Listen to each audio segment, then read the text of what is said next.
when bad times came. In a little village in the country of Japan, there lived long, long ago a man and his wife. For many years they were happy and prosperous, but bad times came, and at last nothing was left them but their daughter, who was as beautiful as the morning. The neighbours were very kind and would have done anything they could to help their poor friends. But the old couple felt that since everything had changed, they would rather go elsewhere. So one day, they set off to bury themselves in the country, taking their daughter with them. Now, the mother and daughter had plenty to do in keeping the house clean and looking after the garden. But the man would sit for hours together, gazing straight in front of him and thinking of the riches that once were his. Each day he grew more and more wretched, till at length he took to his bed and never got up again. His wife and daughter wept bitterly for his loss, and it was many months before they could take pleasure in anything. Then, one morning, the mother suddenly looked at the girl and found that she had grown still more lovely than before. Once her heart would have been glad at the sight, but now that they two were alone in the world, she feared some harm might come of it. So, like a good mother, she tried to teach her daughter all she knew and to bring her up to be always busy, so that she would never have time to think about herself. And the girl was a good girl and listened to all her mother's lessons, and so the years passed away. At last, one wet spring, the mother caught cold, and though in the beginning she did not pay much attention to it, she gradually grew more and more ill and knew that she had not long to live. Then she called her daughter and told her that very soon she would be alone in the world, that she must take care of herself, as there would be no one to take care of her. And because it was more difficult for beautiful women to pass unheeded than for others, she bade her fetch a wooden helmet out of the next room and put it on her head and pull it low down over her brows, so that nearly the whole of her face should lie in its shadow. The girl did as she was bid, and her beauty was so hidden beneath the wooden cap, which covered up all her hair, that she might have gone through any crowd, and no one would have looked twice at her. And when she saw this, the heart of the mother was at rest, and she lay back in her bed and died. The girl wept for many days, but by and by she felt that, being alone in the world, she must go and get work, for she had only herself to depend upon. There was none to be got by staying where she was, so she made her clothes into a bundle and walked over the hills till she reached the house of the man who owned the fields in that part of the country. And she took service with him and labored for him early and late. And every night when she went to bed, she was at peace, for she had not forgotten one thing that she had promised her mother. And, however hot the sun might be, she always kept the wooden helmet on her head, and the people gave her the nickname of Hachihim. In spite, however, of all her care, the fame of her beauty spread abroad. Many of the impudent young men that are always to be found in the world stole softly up behind her while she was at work and tried to lift off the wooden helmet. But the girl would have nothing to say to them and only bade them be off.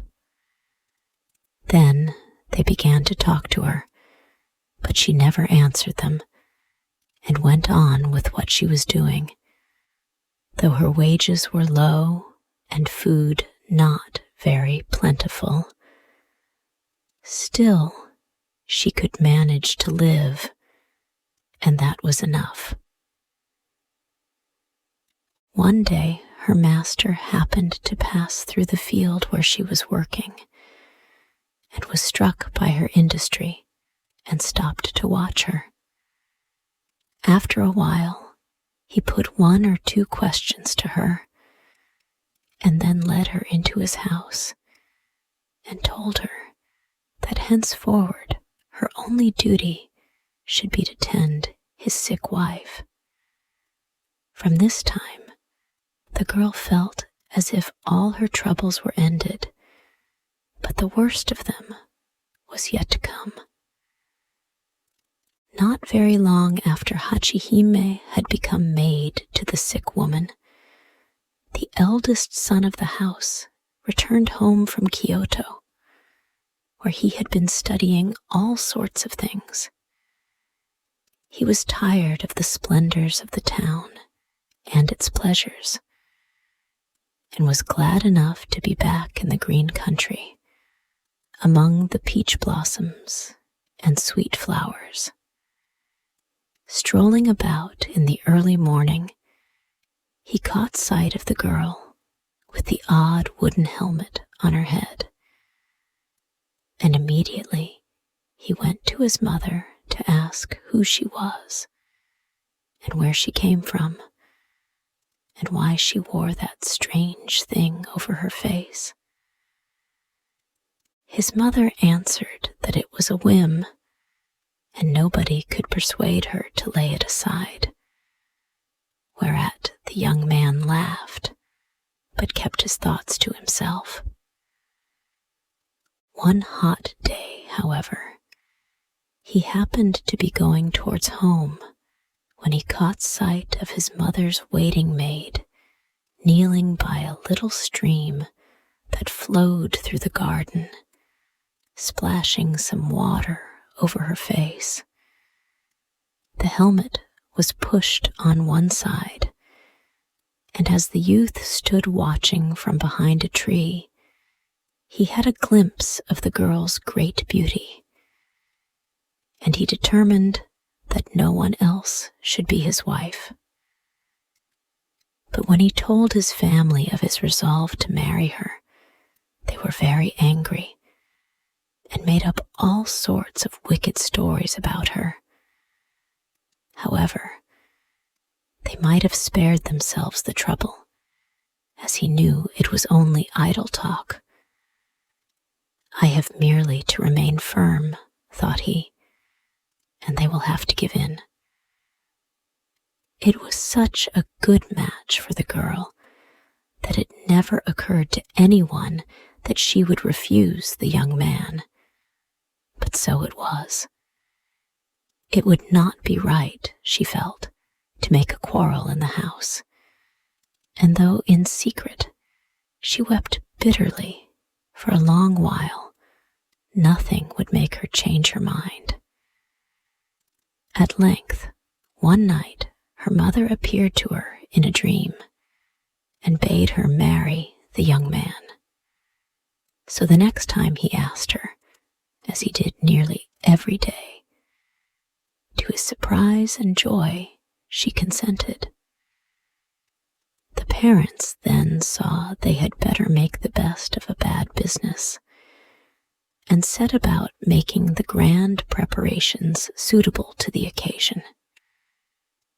Of course, the neighbors said a great many ill-natured things about the wooden helmet, but the bridegroom was too happy to care and only laughed at them. When everything was ready for the feast, and the bride was dressed in the most beautiful embroidered dress to be found in Japan, the maids took hold of the helmet to lift it off her head so that they might do her hair in the latest fashion. But the helmet would not come, and the harder they pulled, the faster it seemed to be, till the poor girl yelled with pain.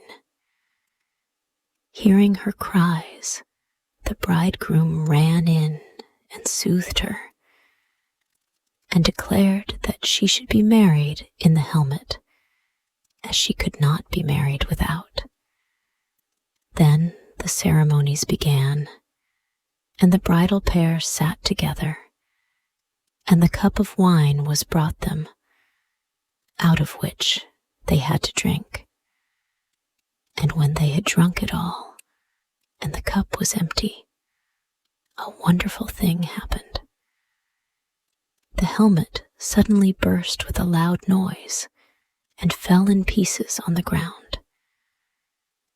And as they all turned to look, they found the floor covered with precious stones which had fallen out of it. But the guests were less astonished at the brilliancy of the diamonds than at the beauty of the bride, which was beyond anything they had ever seen or heard of. The night was passed in singing and dancing, and then the bride and bridegroom went to their own house, where they lived till they died, and had many children, who were famous throughout Japan for their goodness and beauty.